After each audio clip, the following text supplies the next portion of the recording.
So Alex is not there.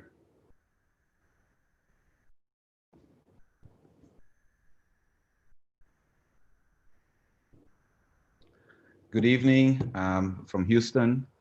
We are here tonight to discuss in this Baylor St. Luke's Medical Center International Virtual Roundtable to discuss cardiovascular disease and COVID-19 lesson learned. I would like to introduce the uh, welcome the attendees and physicians from Latin America, from Middle East, and from the United States. As part of our mission here at Baylor St. Luke's Medical Center to promote medical knowledge is through educational programs.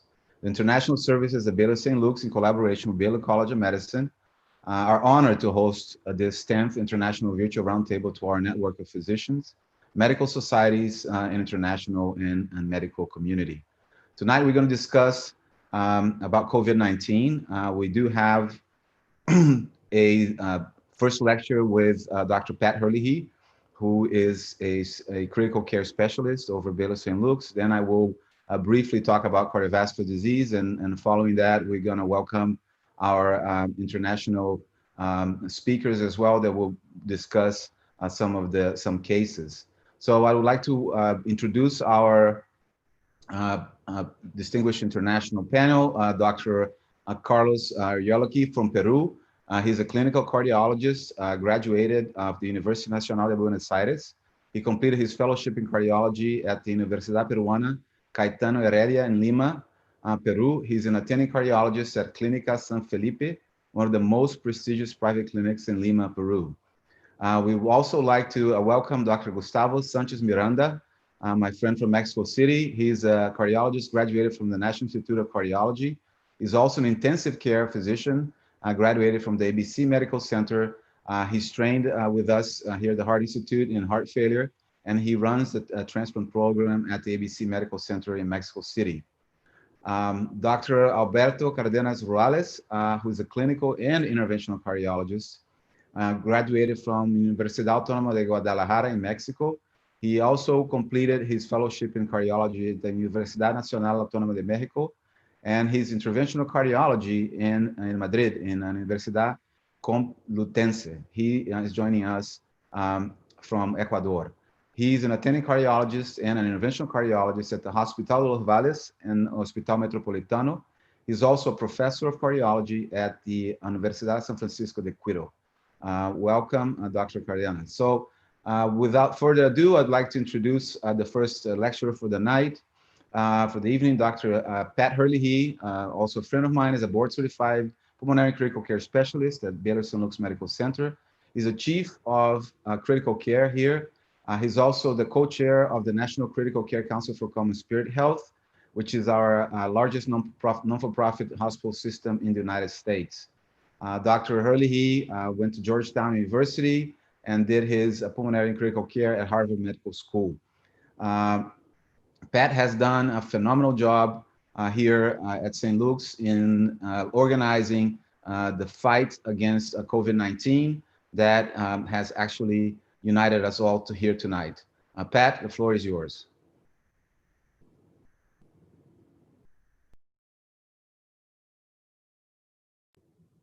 Thank you. Alex, can you load the slides, please?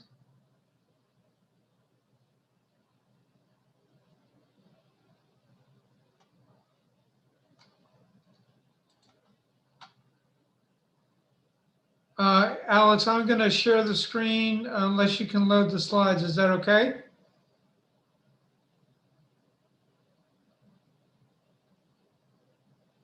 Okay, great. So the first thing I want to say is, you know, I do feel a little out of place not being Latin, but I do want the audience to know that I actually was born in Sanatorium San Francisco de Assisi in Madrid, Spain. So there you go. So COVID-19 lessons learned. So the purpose of this lecture is really for us to set up the rest of the conversation around cardiovascular complications of COVID-19. So what I'm going to do is show you where we're at with COVID-19.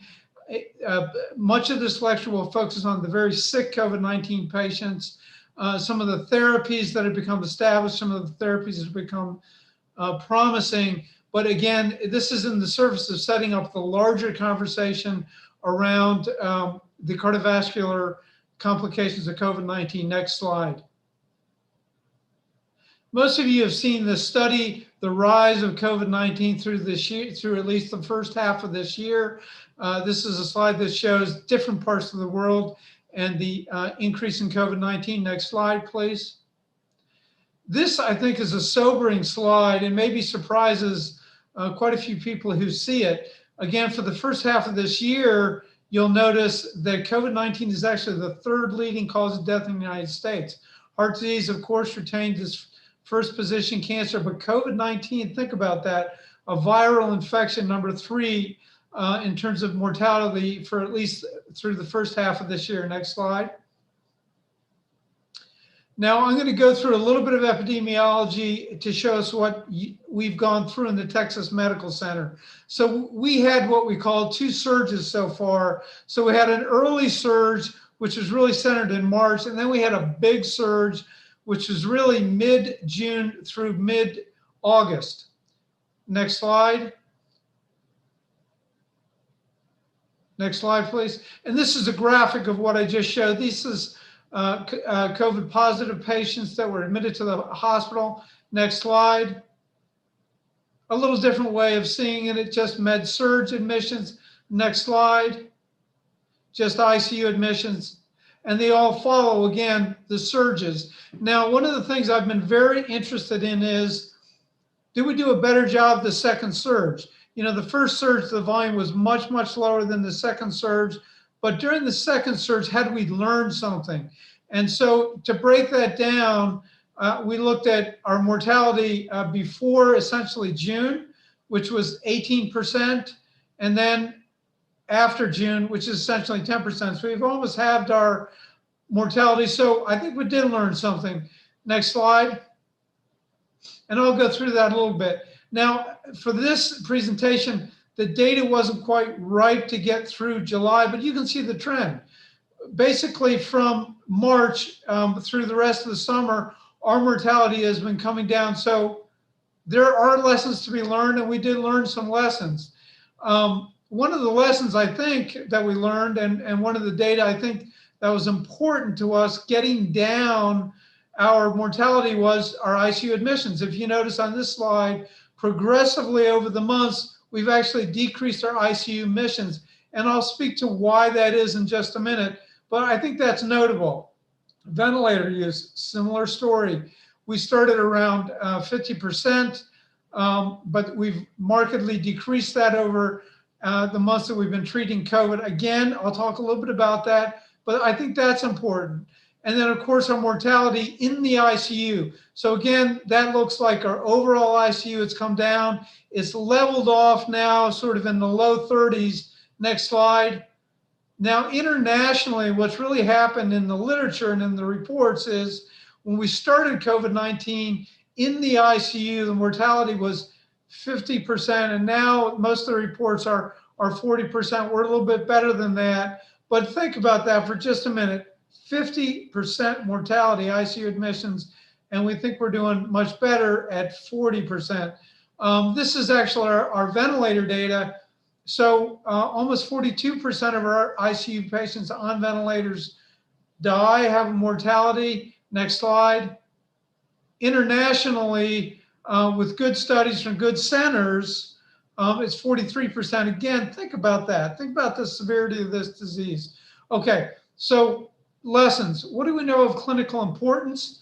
What about the treatment? What's the state of the art? Let's talk a little bit about supportive therapy and complication prevention. And then I'll talk a little bit about the need for breakthroughs. Next slide. Okay, so first I'm going to talk a little pathophysiology. Almost everybody has seen this, but I'm going to spin this a little bit, and I'm going to spin this towards the goal of this conference, which is talking about the cardiovascular complications of COVID. Can you go back one slide? I'm sorry. So we all know that COVID gets into us through this S protein. It attaches to ACE receptors on the nose, the bronchi, and finally the alveolar cells. Next slide. It gets down into the alveolus, and then something very important happens. It gets through the alveolar capillary membrane into the endothelial cells of the capillary bed. Next slide. And that is very, very important. Getting through the capillary, the alveolar capillary membrane into the endothelium is a very important concept. Of course, this creates injury. The virus itself hurts not only the alveolar cells, but of course it hurts the capillary endothelium, a manifestation of which is microthrombi. Next slide. This is a slide simply to show some of the microthrombi that we've seen in autopsy studies in COVID. Next slide. I'm going to take a little bit of a side route quickly to describe something that some of you have probably been hearing about, but maybe was not fully clear to you. Early on in the course of this disease, it was interesting. There was two types of COVIDs that were hypoxic, right? So there was the COVID that had high compliance lung, so not a lot of stuff going on the CT, and the COVIDs that looked like classic ARDS, both of which created hypoxemia. I'm going to note that and come back and talk a little bit about that. Next slide. Early on in COVID, we started thinking this way. We started thinking COVID had three phases: an early phase, a viral phase, a secondary phase called a pulmonary phase, and a third phase, but really two phases: the viral replication phase and the inflammatory phase. This came from an influential paper published in the spring around COVID, but this is a model that most of us have been using to think about this. Next slide. But as we evolved, we started thinking a little bit differently. At least I started thinking a little bit differently. So here's more how I think now. So COVID gets in, I'm sorry, I need you to go. So COVID gets into the lung, then of course it gets into the pulmonary capillary bed. And then from there, not only does it hurt the endothelial cells directly, cell death, create microthrombus, but this is the mechanism by which it creates multisystem organ failure. It really loves the heart, kidneys, liver, but this is the mechanism by which it spreads through the body and really creates the multisystem organ failure, which drives outcomes. So this is a little different way of thinking. Next slide. There was just recently a very interesting editorial regards this. And it basically asks the question, is COVID-19 primarily a heart and vascular disease? You know, we typically have thought of it as a typical viral pneumonia, but I'm beginning to think of it like this, as primarily a heart and vascular disease because of the endothelial component. Next slide. And along those lines, to go back to that slide I showed you before, this is a recent publication that helped us understand those patients who are hypoxic but don't have bad CTs. Well, they look just like portopulmonary hypertension patients. They have really deranged VQ relationships, and they have pulmonary vasodilation, again, a pulmonary vascular pathology causing hypoxemia. Next slide. Okay, treatment. We're going to just go over some basics of the treatment where we're at right now. We'll talk about antivirals. The standard, of course, is remdesivir. This is an RNA dependent polymerase inhibitor. There are a number of these coming out. We'll talk a little bit about this thing called vasoactive intestinal peptide. Immune enhancement is another basic category of treatment. The one we use is the convalescent plasma, but folks, of course, are trying to refine that into more specific immunoglobulins. People are using other inflammatory mediators like interferons. Of course, anti-inflammatory is an important component we know of therapy. Decadron is now established. Inhaled steroids are very promising. We initially were enthusiastic about anti-IL-6, not anymore. And then I'll talk a little bit about metformin. Yes, that metformin, the diabetes metformin, interesting, maybe has a role. I'll talk a little bit about anticoagulation, a little bit about cell therapy, and we're involved in one of those trials. Next slide. Okay, so this is actually a page taken from Stanford. So Stanford actually has a live site where you can look at actually what's going on in investigation in COVID, but this was taken from Sunday. So as of right now, there are over 1,000 clinical trials throughout the world. There are 37 vaccine trials, and there's exactly one FDA-approved treatment, and that's remdesivir right now. But this gives you something like a scope of what's happening out there. Next slide. All right, we'll quickly go through remdesivir. Everybody knows this. The remdesivir trial, of which we were a part, took the time to recover from 11 days to 15 days. But what did not get a lot of attention in this trial, because it did not quite achieve statistical significance, was that remdesivir appeared to have mortality benefit from taking mortality in the control group from 11 down to the treatment group of 7. Next slide. These are the Kaplan-Meier curves. Next slide. This is the recovery trial. This is the dexamethasone trial. Take-home message. In patients needing oxygen, 20% mortality benefit. In ventilated patients, 35% mortality benefit. Patients not on oxygen, no benefit, maybe worsening. Next slide. And I'll just simply say there's been a number of confirmatory trials using steroids in COVID, at least when they get on ventilators, and even in meta-analysis. Next slide.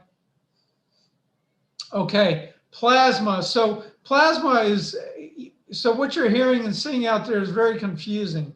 You know, you've seen plasma is now an approved IND type therapy. You've heard about positive results in plasma, but all the societies are really saying if you're going to use convalescent plasma, you really need to use it in the study, because we're not quite sure yet what the outcomes are. And this is all because of this paper. So this is in this database that's for pre-peer reviewed studies. And this is a really odd relationships, but that's COVID. This is what we're doing now. You know, we're looking at things early. And basically what they said in this study was that there was a relationship, a statistical relationship in this study between using convalescent plasma and mortality and earlier use. So in other words, the earlier you used it, the better the outcome. That was a signal that we got something here. And the other thing was, the higher the antibody in the plasma that was used, the better the outcome. So two strong signals that plasma is helpful, but nothing like definitive evidence. So that's why you'll see people saying, use it, and then the societies, infectious disease, World Health, use it in a trial. Next slide.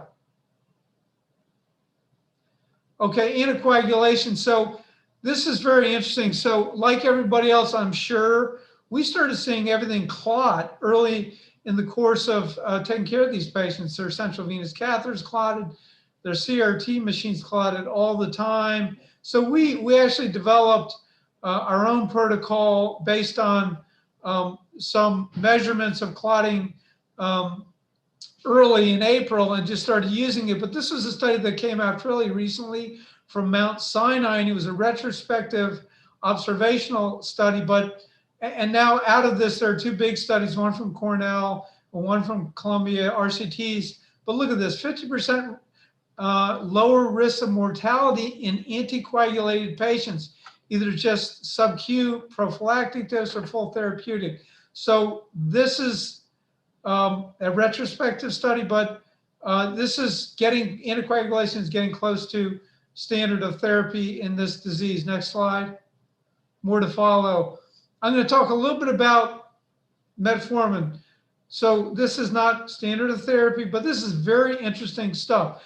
Metformin itself actually is a direct viral inhibitor. Metformin also is a reducer of the cytokine cascade produced by COVID-2. Next slide. And very interestingly, there's actually a bunch of studies out there suggest that this drug, at least in early and mild disease, can make a difference. So you might be hearing something about this very simple disease this very simple drug. Next slide. Let me talk about this drug. It's another promising thing. So this is a very splashy article that appeared in April in the Annals of Internal Medicine, and this was a kind of a news story from actually JAMA, but only about a month ago. And this came out of Hopkins, and one of our neighbors, Methodist, who we do collaborate with. But this drug, vasoactive intestinal peptide, they used on 21 patients, and there was dramatic improvement in 19 of these patients. So this is a very promising trial. And these were really sick patients. These were the sick patients, the ones on ECMO, the ones paralyzed, the ones that you're proning. And so this actually might prove to be something. So this is now fast-tracked by the FDA in trial. Next slide. And this is some data from their trial showing improvement, at least in one patient. Next slide.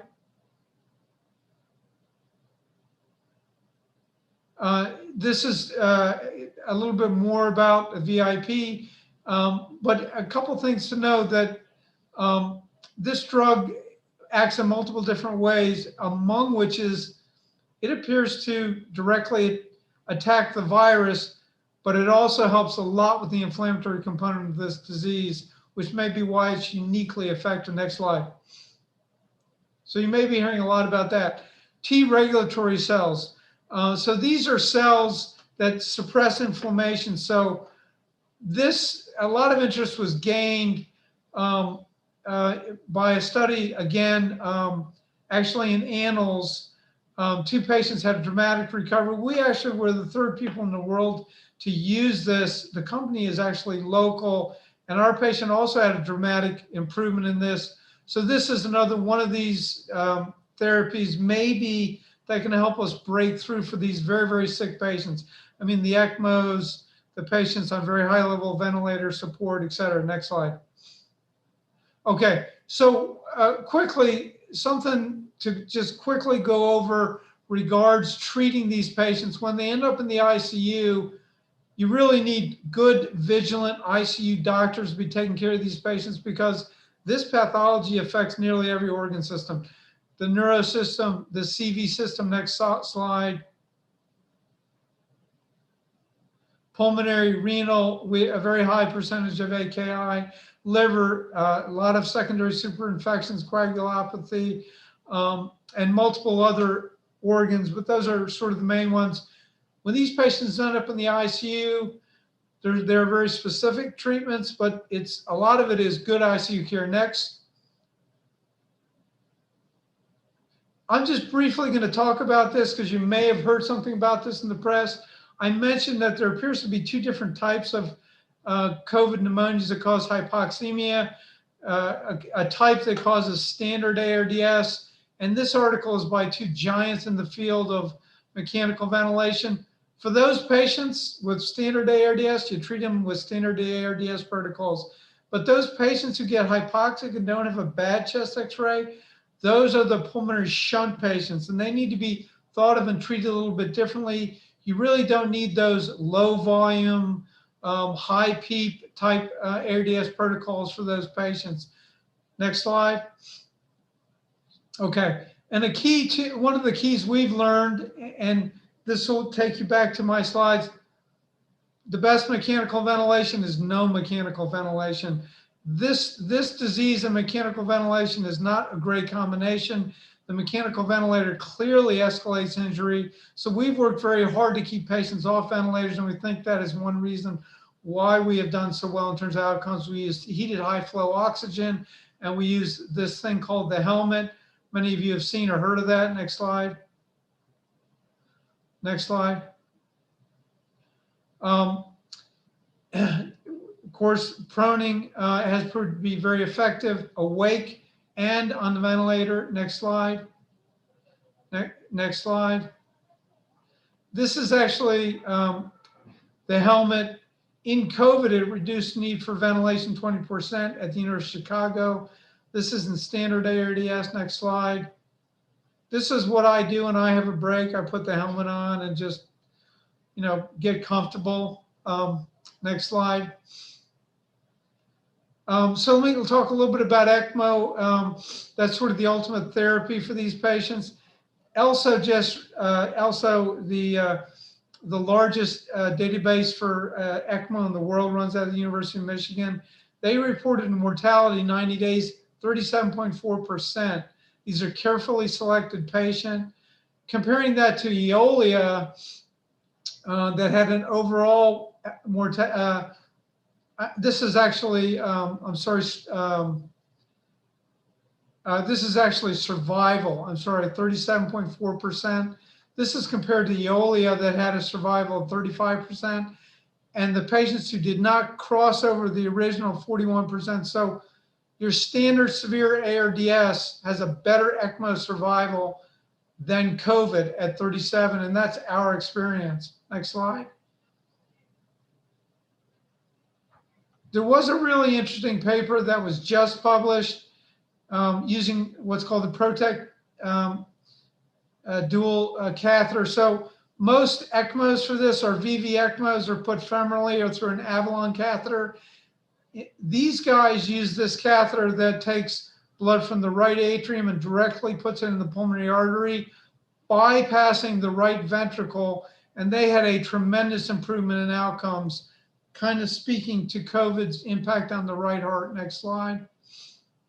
Okay, so quick summary of the current treatment: remdesivir, Decadron, convalescent plasma, probably anticoagulation. We use it. Avoid the ventilator if you can. If they end up in the ICU, it's just vigilant ICU care, complication prevention. I think a message that I've been pushing is, look, in the patients who end up in the ICU on ventilators, we need a major breakthrough. Maybe it's VIP, maybe it's the Treg cells. I'm not quite sure, but we need a major breakthrough. And then just working through a couple of surges: prepare, sustain, people, process, equipment. Next and last slide should be this one right here. So I love this slide. This kind of describes our experience. You have this pre-disaster, this is emotion. That's high, that's low. And then it hits and everybody wants to be a hero. And then, boy, it becomes a slog.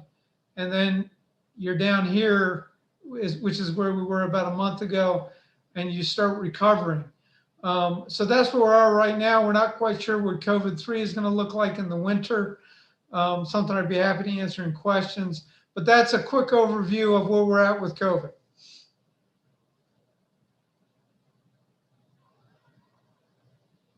Fantastic, fantastic. As usual, I learn a lot from you, Pat. I'm Guilherme Silva. I didn't introduce myself in the beginning. I'm sorry. I'm the Director of Structural Heart Disease at Baylor College of Medicine and the Texas Heart Institute. So I'm an interventional cardiologist and a cardiologist as well. We are very grateful to have people like Pat in our hospital kind of carrying the torch for us. We do, kind of stay in the back and only see patients when we're called, and we do see patients remotely as well. I would like to now give you a very quick summary about what's cardiovascular disease and COVID. And I'll be a little bit provocative as well. As you see here, COVID is a multifaceted disease with diffuse endothelialitis. And Pat has introduced me to this concept, and I think that it makes a lot of sense as it enters the body through the ACE2, and ACE is expressed in lungs, heart, kidney, and intestines, like you said. So it's basically a disease of the endothelial cells. And as you see here in this diagram, COVID affects the heart in many different ways. So it affects mainly the blood vessels. So it can cause microvascular dysfunction in acute coronary syndrome. It can cause plaque instability with rupture. It can cause a cytokine storm that leads to myocarditis, or it can be a fulminant myocarditis due to the virus in itself, can cause heart failure and arrhythmia. And again, you can have a micro and make macro thrombi and have supply and demand imbalance in the heart. So what's really interesting about COVID is like I said, it's amorphous disease, a disease that comes in many different flavors. And you see here that you can have a direct viral damage, or you can have indirect myocardial damage. And you see the presentations that we have are very distinct sometimes, with myocarditis, arrhythmias, acute coronary syndrome, heart failure, stroke, or DVT and pulmonary embolism. Why did I put this here? It's because we're more and more in practice seeing patients that are coming in and don't have like blatant or COVID evidence of lung involvement, but they do have some other manifestations of a hypercoagulable state, such as pulmonary embolism or such as stent thrombosis, that I bet that if we had a better antigen, we would be detecting COVID a lot more than we are in those patients. So we've been seeing those quote unquote strange presentations of cardiovascular disease that I think in the near future we're going to be attributing them to COVID. So what's the big deal with COVID and cardiovascular disease? It's because COVID and cardiovascular disease together is a fatal combination. And you see here in this initial series in China, you see here that the mortality is really, really high if you have cardiovascular disease associated with COVID. And you see here that if you're diabetic as well. So anything that has a vascular component to it pre-COVID, when you have COVID on top of it, becomes really fatal. You see that COVID and the myocardium, and I'm going to be speaking a little bit about that, is the myocardial involvement of COVID is really, really important and extremely common. In this series here in China, in the beginning of the pandemic, and you see here that what Dr. Herlihy was highlighting is that became a lot better. But you see, if the patient had cardiovascular disease and positive troponin to start with, their mortality was like 70%. And this was in the early phase. And only having a troponin that's positive, 37.5% mortality. So you see here that the myocardial involvement of COVID is something that determines the prognosis. And why is that? It's because here in this study from Germany, you see here that the genetic expression of inflammatory markers is a lot higher in the myocardial cells of patients that have COVID. So it seems like the virus not only enters the cells through the ACE receptor, but also activates the inflammatory cascade inside the myocardial cells. So this is, again, looking at the involvement of the heart. And many times the patients are asymptomatic from the heart standpoint, but you see here in this study looking at MRIs, the involvement is 78%, okay? And what's important too is for people that are saying, you know, COVID for young people is not a big deal. Look at this, COVID recovered patients, lower LVEF, higher LV volumes. So basically the myocardial involvement was independent of pre-existing conditions or severity of illness. So this virus really loves the heart and the vasculature. So what kind of pathological changes we can have with COVID-19? And of course, this is patients, this is pathology. So those are the worst patients. And this is a COVID pathology workforce that is an association of European and United States, looking at patients that died and looking at the heart. And you see here that in those patients that passed away, the diffuse macrophage infiltration was 86%.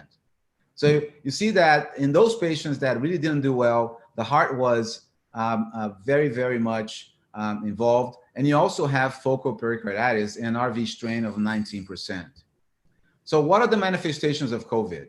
Whenever you have COVID in itself, full-blown COVID with a lung involvement, you can have acute coronary syndrome on top of it. You can have cardiomyopathy, myocarditis, arrhythmias, even coronary spasm. I'm going to show you that it's a mimicker of MI and cardiogenic shock.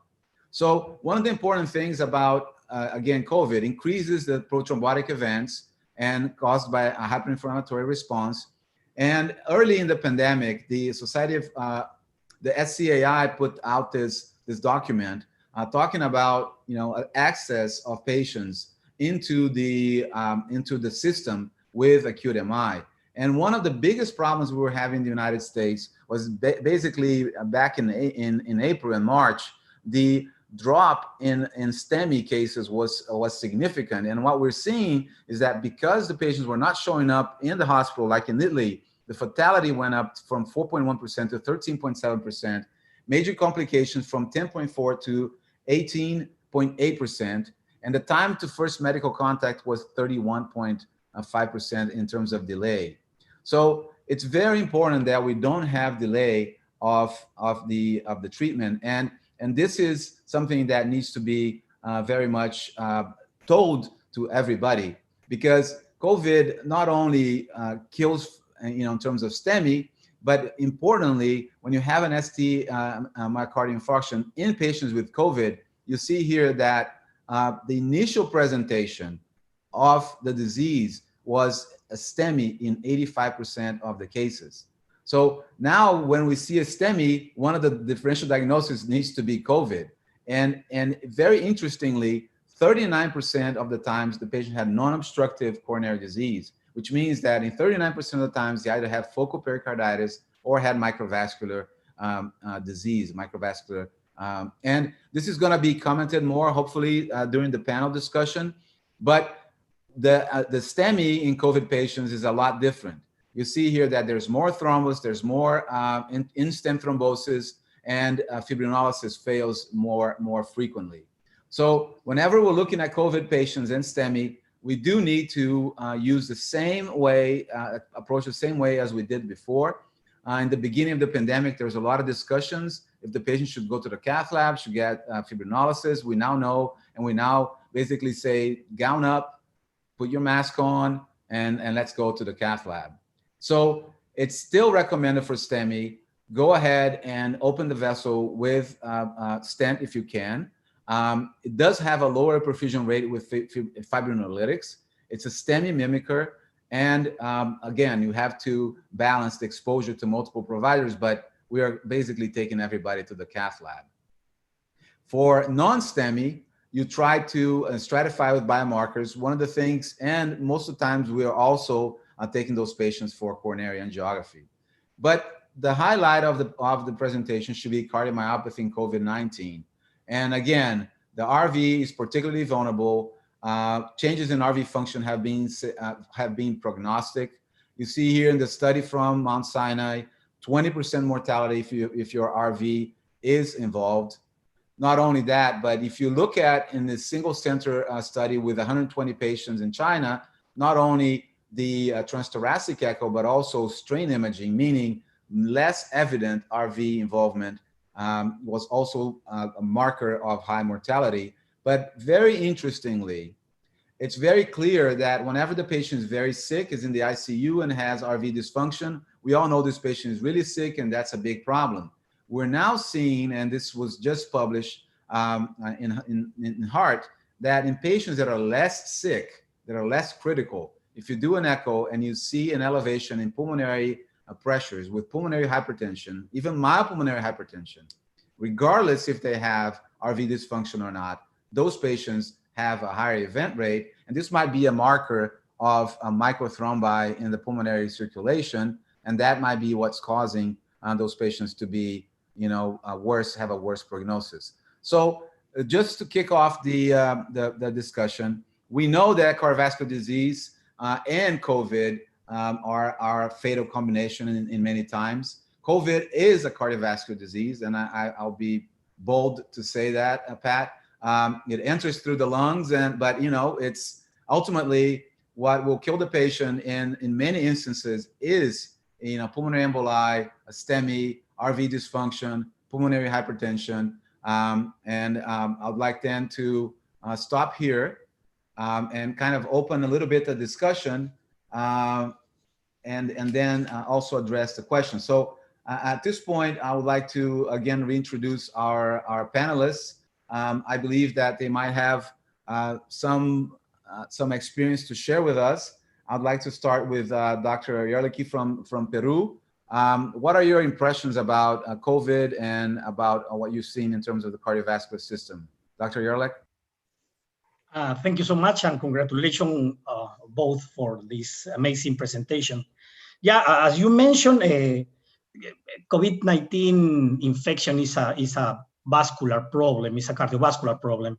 What I want to discuss or ask you if what cutoff point do you use for troponin in your work? Because we saw very frequently that troponin T, high sensitivity troponin T, is going to go up in the set of the infection, and here in my practice we believe that it's only a biomarker that we need to measure only for prognosis, not for diagnosis.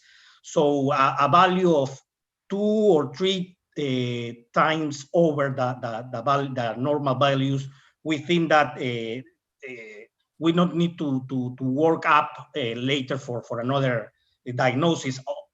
But if we have more than 5 times elevations over the limit, we need to consider complications like acute respiratory distress syndrome, hypoxemia, shock, Takotsubo, whatever. What are your cutoff point what that you use in your practice?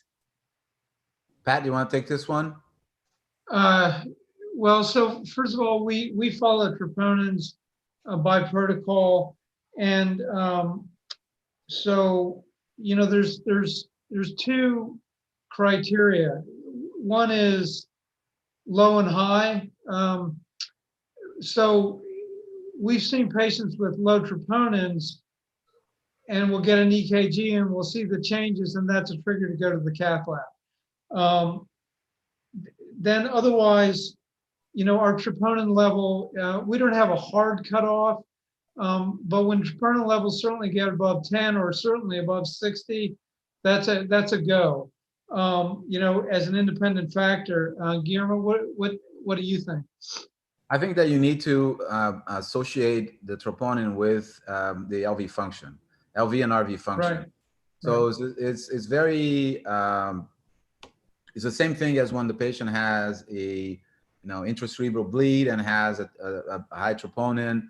And when you look at the echo is completely normal. And then you know that this might be also demand ischemia. So to take the patient to the cath lab, you need evidence of EKG changes, plus troponin, plus wall motion abnormalities, in my opinion. Dr. Sanchez, what are your thoughts? Yeah, thank you. Thank you for the talks. Very impressive. As we saw some patients with myocardial infarction related to COVID-19. And in this case, and my hospital, practically all the patients taken to cath lab for primary angioplasty. But in the case of the COVID-19, used to medications to thrombolysis. Thrombolysis is more common than angioplasty primary. But I want to show you a case, an interesting case that we saw with. Let me share with you this one. It's a late complication of COVID-19. It's a male with 63 years old, with hypertension and some arrhythmia, a non-specific arrhythmia treated with amiodarone before COVID-19. The COVID-19 was 3 months ago. No allergies. He is still with shortness of breath or progressive shortness of breath from COVID-19 to when we arrived to emergency room. Have an urinary tract infection. The EKGs have changes with high troponin. He had a cardiogenic shock. It was treated with levosimendan or norepinephrine and have a left ventricular function. We perform a cardiac MRI later, not at the start of the treatment. just later. But this is the EKG at admission of emergency room. No, there is no infarction, there is no ischemia. It's just a long PR and long QT. And when was an emergency room, he started an TB, VT, as you see here. And the echo was performed with ejection fraction in 48. He has a normal echo before the COVID-19, and is the left ventricular is enlarged. And this is you can see the other echo with ejection fraction, depressed ejection fraction. And the MRI just shows you the edema, myocardial edema. So this is an interesting case because it's a late complication, 3 months later than COVID-19. We saw other cases with ventricular depression and right ventricular depression and left ventricular depression during the infection. But this case was interesting because it was a late complication. Oh, that's phenomenal. That's really, really interesting. And this goes together with what we're seeing too, is that some patients tell us that they still have this fog, right? And they might have an encephalitis, and they stay with this fog in their brain for months. This might be the equivalent of the fog in the brain of the heart, right? And we see that some patients also keep shedding virus and keep having positive, COVID, saliva tests or swab tests for months. Have you seen that, Dr. Herlihy? Yes.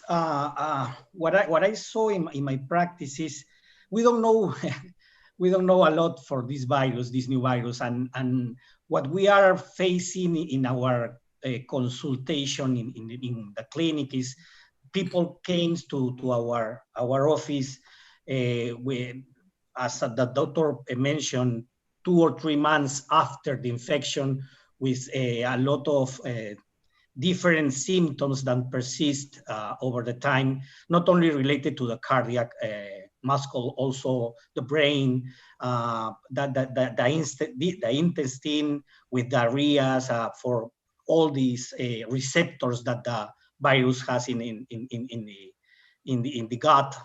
But we face that a lot of problems, not only cardiac problems. Dr. Guilherme, if I could jump in there and just say 2 things as the non-cardiologist pro in the group. I mean, you've shown data from a number of publications that suggests that the virus can be identified in the heart for a long time after its onset, and the inflammation can stay there. So to me, it just makes sense. It can result in a cardiomyopathy. But the other thing that I think is interesting is that we actually know that the coagulopathy persists for 1 to 3 months later. Now, we have seen several cases, and in fact, I think you, Guilherme, have been involved in the ECOS treatment in one of these cases. We've seen pain develop in patients when they left the hospital, weeks later. 6 months now, later. I don't recall that circumstance as an acute MI, but it's just something to keep in mind. Dr. Cardenas, chime in and give us your opinion about the case presented by Dr. Herlihy, and I believe you also have a PowerPoint presentation. Give us a minute of comment and then your presentation, please. I do believe that it's COVID presentation is very it has a lot of different presentations, and here in Ecuador we've seen something pretty similar. We have people who arrive with very unspecific symptoms and eventually end up with severe complications, pulmonary coagulation or heart issues. I would particularly like to share a quick case we had. This is a 42-year-old male with no prior medical history. He's an athlete, absolutely no cardiovascular risk factors. About 72 hours prior to the admit, he had intermittent chest pain, some shortness of breath during the night. The next day, he was perfectly asymptomatic. And then about 8 hours prior to the admit to the ER, he had some oppressive chest pain that increased in intensity, and it was irradiated to the neck and jaw. This is the EKG we got when we received them at the ER. We can see Q waves and the inferior Q waves with negative T's, and also we have a slight ST elevation in D1 AVL and in the precordial leads too. So we got troponin levels. They were up to 1,000. Our cutoff point here in our lab is 14 nanograms per liter. The D-dimer was normal. The IL-6 was high. The ferritin was high. We did an echo. The echo showed preserved LV function, but it was very strange that in the inferior territory, the strain was almost in zero. So we did a quick curve, and the troponin in 3 hours went up to 1,200, and we decided to take him to the cath lab. As a protocol, we did some chest CT, and we can see images that suggest COVID with these subpleural images. The patient had slight desaturation, so everything seemed like something was going on related to COVID. We took him to the cath lab, and we saw that the right coronary artery was totally clogged, and there was abundant thrombi. We decided to do thrombus aspiration, something we do not do on a regular basis, but in this case, there was a huge load of thrombus. We aspirated towards the posterior descending artery, and we recuperated flow, and we had a tremendous amount of clots. Pathology was done in these clots, and it was regular clots. There was nothing in particular with them. We decided to give him IV abciximab, and we took him to the ICU. The evolution was fine. We were interested in those diffuse ST elevation changes and anterior lead, so we thought maybe we had ischemia plus a myocarditis component, but the MRI was basically just inferior myocardial infarction. The gentleman, I saw him in the office a couple of weeks ago. He is perfectly asymptomatic. He went through a rehabilitation program, and he's back into normal conditions. But this is a good case that portrays the variety of symptoms and complications that COVID can give. And in this case, the gentleman was lucky, and he's back to normal. That's a phenomenal case. One of the things that I think that I'd like a quick opinion from all of you guys, maybe for a minute, is the impact that this pandemic has had on your practice. And in terms of, from my standpoint, I think that one of the things that amazes me a lot is the fact that how fast things are going. It's almost like we put a disease on fast forward, and we have to keep up with this disease, and we're always learning new things about it. So Pat, let's start from you here in the little, what's your take on the fast pace that this disease is evolving, and what are the things that you think are going to come up in the next few weeks? Yeah, so a couple of comments. One is, so I've been in this business for a long time, but I've had to adopt a new learning style, right? So that's been really interesting to me to experience. And I think that we all need to continue. So typically in medicine, there's an observational study, then there's several competing randomized controlled trials. That takes 5 years, and then there's an expert body that takes another 5 years, and then we say this is an evidence-based standard. Well, COVID was evolving so fast that the old paradigm of how to adopt best practice just completely went out the window. So we were speaking on phone, emailing, looking at YouTubes. There was this data source of pre-peer-reviewed published studies. Many of the major journals, JAMA did a great job, JAMA Cardiology did a great job of publishing early cases, or at least promoting to the audience important cases. So I think, number one, we really need to keep learning actively. And I think we're all evolving a style of how to do that. And so that's number one. Number two is, obviously, what is going to happen in terms of the public health measures? Are we going to continue effectively to social distance, to mask? What is the influence of the flu season? By the way, I'd love to hear from the panelists what they saw as their flu season, because the public reports from Africa, from Latin America, and Australia was that it was an exceptionally light flu season. How is COVID going to interact with the other viruses? Early indications are that if you get a respiratory virus from or a COVID virus, it helps you either way, because the same set of immune defenses helps you to fight off either COVID or other respiratory viruses. So we're all very anxious to see what winter will bring. And in my world, again, I treat the sickest of the sick.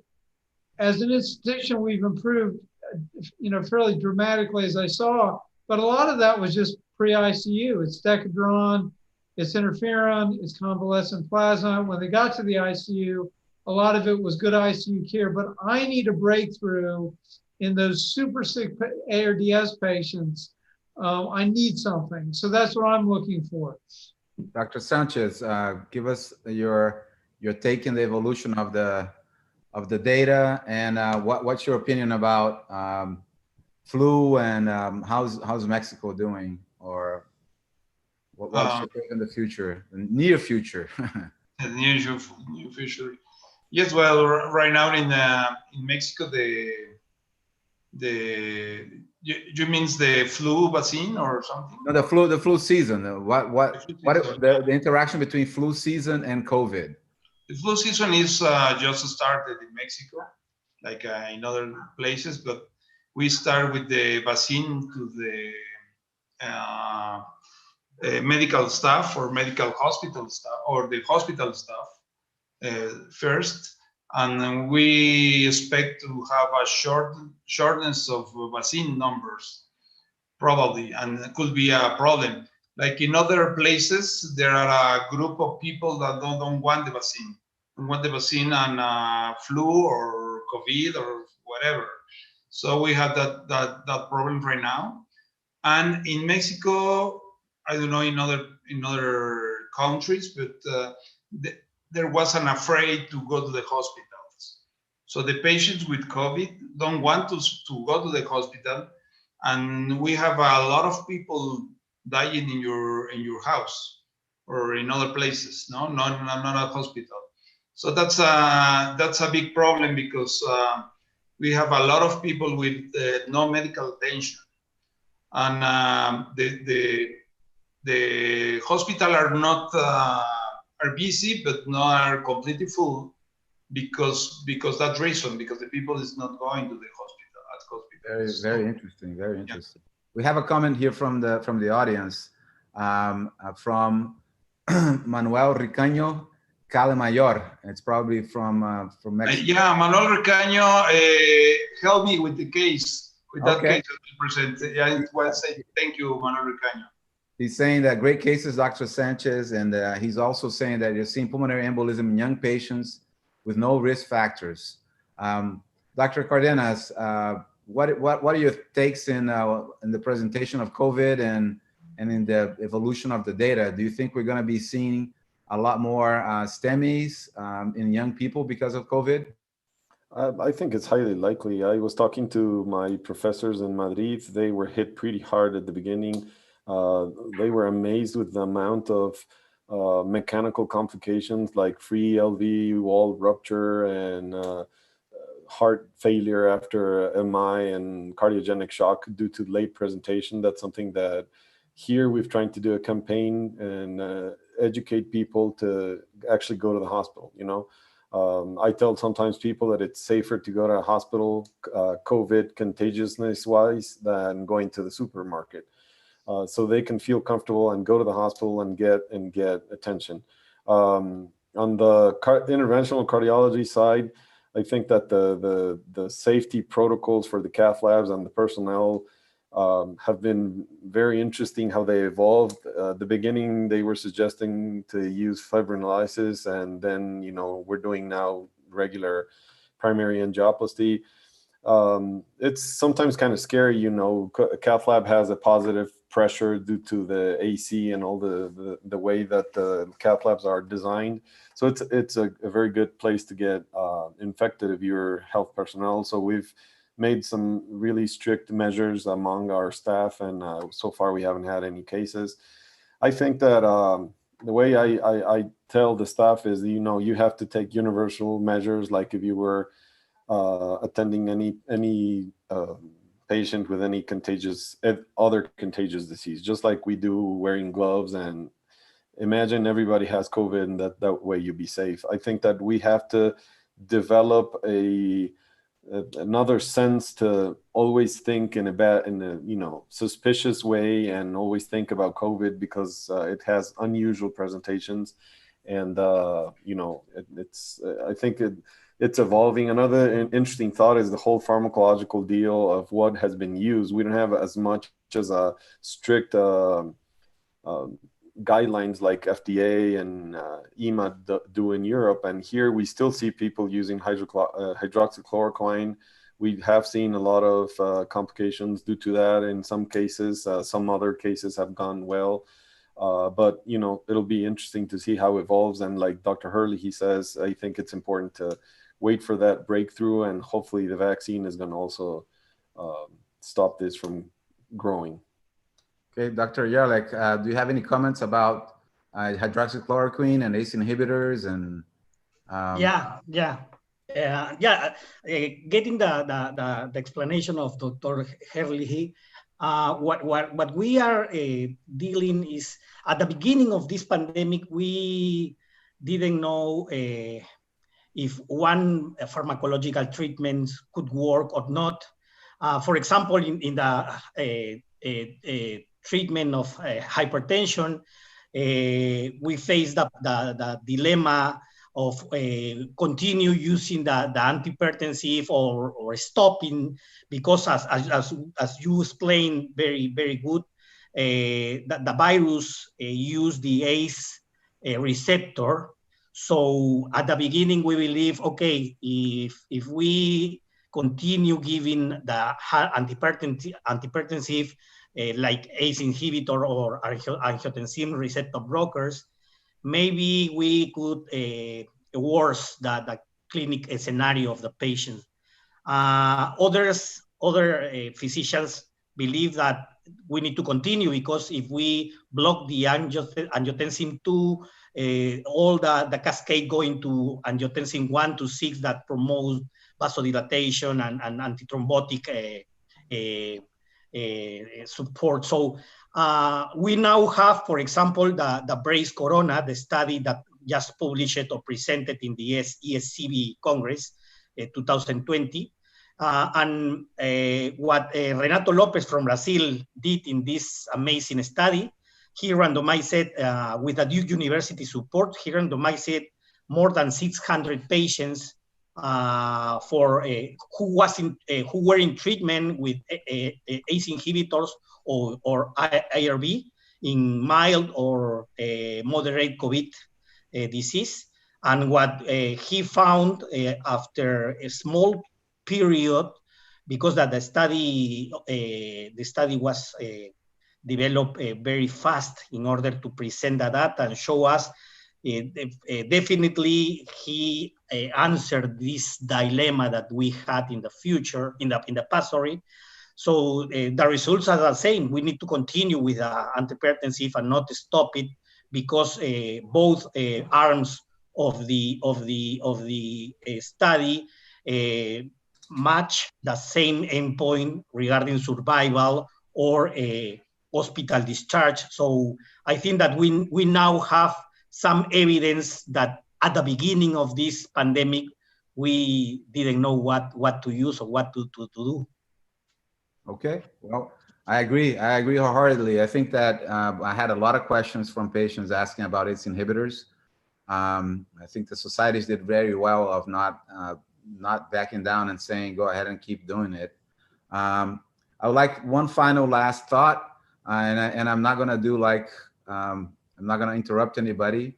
That was a joke about our election here, but we will have Pat, give us your 30-second last comment with at least something positive, please, so that we can end this presentation on a positive note, because we do need something positive right now. Go ahead, Pat.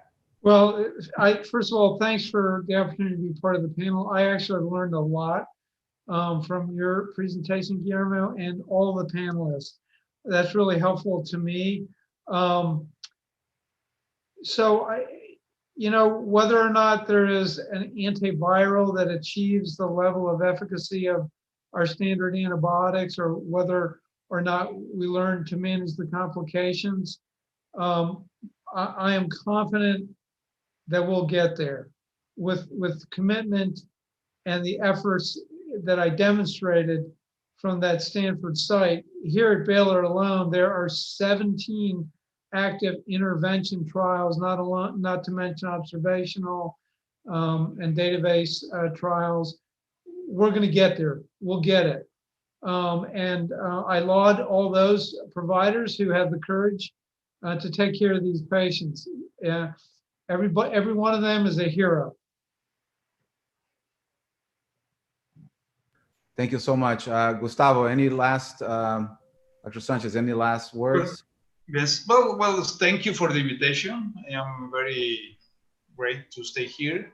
And I guess this year of learning for medical people, or all around medical disease, we learned a lot. We learned it's a very new disease. We have a change in the ventilator. The change, it was very difficult to ventilate that kind of patients. COVID-19 was a challenge for all. That I am in intensive care medicine, like James, and was a challenge to ventilate that patients. And the complication with heart disease was a challenge too. I guess I take this year like a classroom. I mean, I learned a lot this year. Dr. Cardenas, any last words? It has been an honor for me to be with all of you guys, and so prestigious colleagues. I think that there's a lot to come. I think that, like Dr. Herlihy says, it's I never thought when I went to medical school that I'd be facing something like this, and at the same time, it's amazing to see how in a short period of time we know so much about this virus, and we have so many things going on about it, and at the same time we know so little about it, and we have so many limited resources to face it. But I think that we're going to make it, and I think that humanity will evolve and will, hopefully survive to something like this. And to all of you, take care of yourselves, and I think we're going to make it. So thank you. Thank you so much, Dr. Herlihy. Your final thoughts. Yeah, thank you so much. Thank you so much for the invitation. Really appreciate. I have learned a lot from you, from your presentations, and we are continuous learning with this virus. So really thank you so much for the invitation, and hopefully to be in touch with you in the next month. Thank you so much. Thank you so much. So lastly, we would like to, before we finish, we would like to acknowledge, we would like to recognize and acknowledge the entities you see on the screen right now. To do this, it takes a lot of people, and that the support has been tremendous to our stream here. And we would also like to invite you to connect to the 11th virtual roundtable on Thursday, October 15th. We're going to have Dr. Sergio Trevino Castillo from our distinguished Baylor College of Medicine as well. We're also going to have Dr. Hannah Mohammed El Salih and Dr. Ivan Rosas, also from Baylor College of Medicine. Dr. Trevino has kind of a very interesting background. He's infectious diseases and critical care medicine.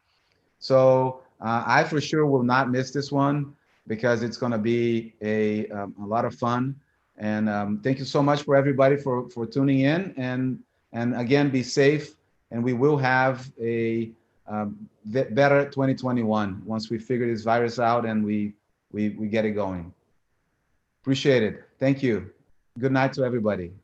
Bye bye. Bye-bye.